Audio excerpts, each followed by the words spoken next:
It is 2 a.m., and the blue light of your phone is the only thing keeping the shadows at bay.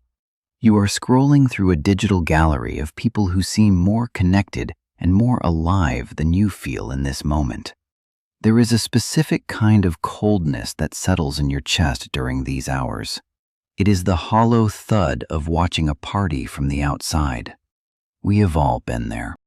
You find yourself on a retail site, looking at a watch or a pair of shoes that promises a version of you that belongs. You click Buy Now, because for a fleeting second, that confirmation email feels like an invitation. You are building the paper fortress.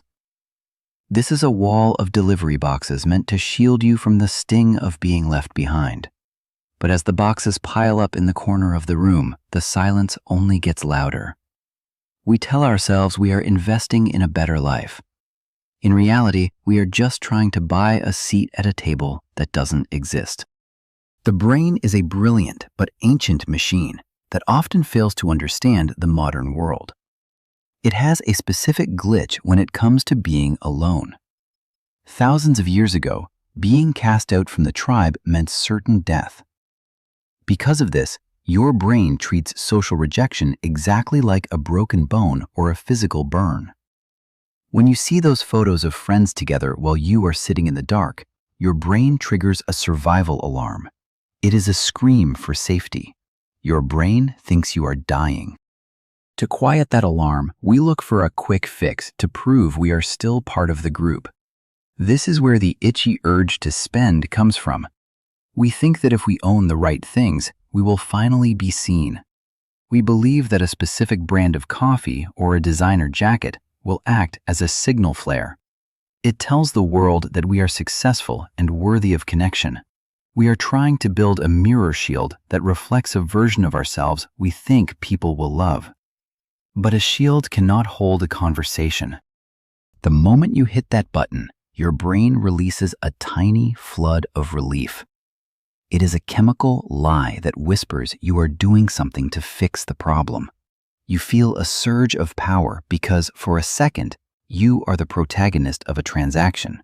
You are in control of something. But the glitch remains because your neurons cannot eat plastic and they cannot talk to leather. The package arrives and the excitement lasts exactly as long as it takes to tear the tape off the box. Then the 7-day expiration date on that new toy happiness kicks in.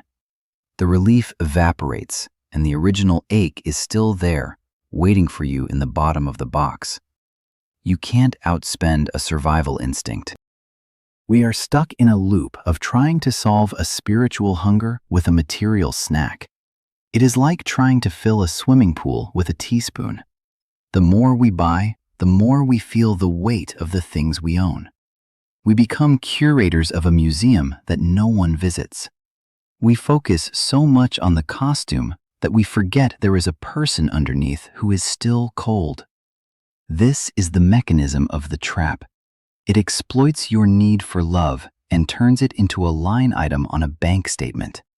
It takes your deepest human desire and puts a price tag on it. Your loneliness is being harvested for profit. The brain is looking for a pulse, but we keep giving it a product. We keep trying to decorate a void that has no walls. This cycle doesn't just empty your wallet.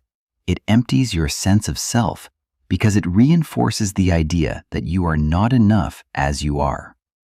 It suggests that you need a supplement to be a complete human being. But you are not a project that needs more parts. You are a biological system that is simply missing a specific type of nourishment. We have to learn to recognize the difference between a need for belonging and a need for a new pair of boots. The Stoics had a name for the specific kind of strength we are looking for. They called it the Inner Citadel. It is a fortress that you build with your own character rather than with credit cards or cardboard boxes. Epictetus once taught that no man is free who is not master of himself. This means that if your sense of peace depends on the opinion of a digital crowd, you are essentially a slave. You are waiting for permission from strangers to feel okay about your own life. You are treating your worth like a stock price that rises and falls based on the number of red hearts on a screen. You are the architect and the only gatekeeper of your own belonging. The ancient logic is simple, but it requires a quiet kind of courage. If something can be taken away from you, then it was never truly yours to begin with. Your gadgets and your clothes and your status symbols are all external things. They are guests in your house and nothing more. If you rely on them to feel like you belong, then you are living in a rented identity. The Stoic pivot is to stop looking outward for a home and to start building one inside your own mind. You must realize that you are already an essential part of the cosmos. You do not need to buy a ticket to exist.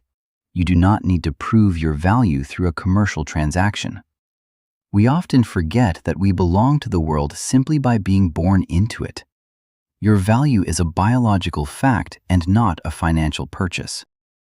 Imagine taking off the costume for just a moment.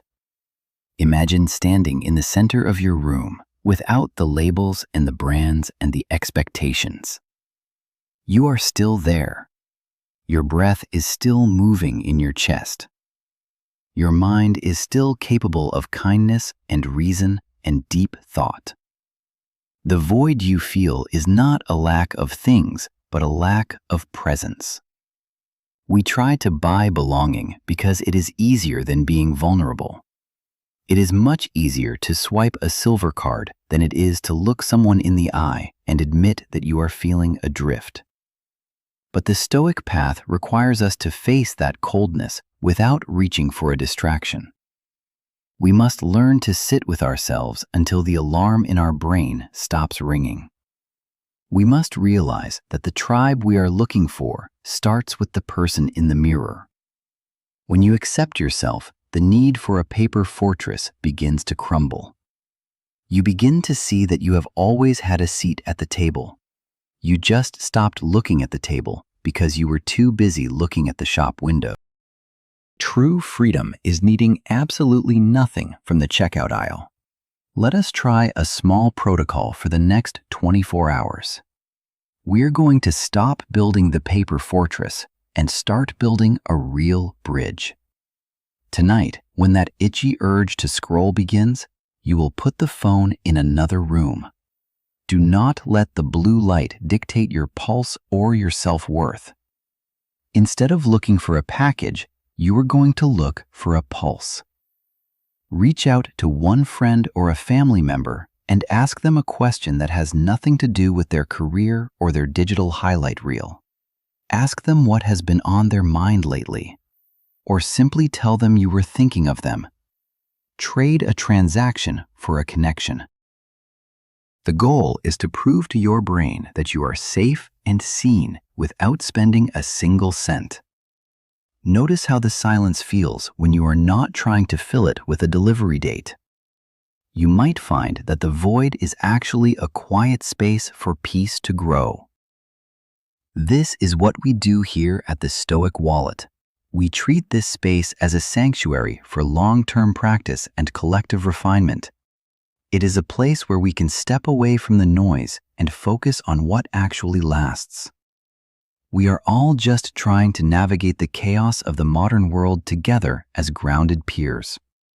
The world wants your money, but your life wants your presence.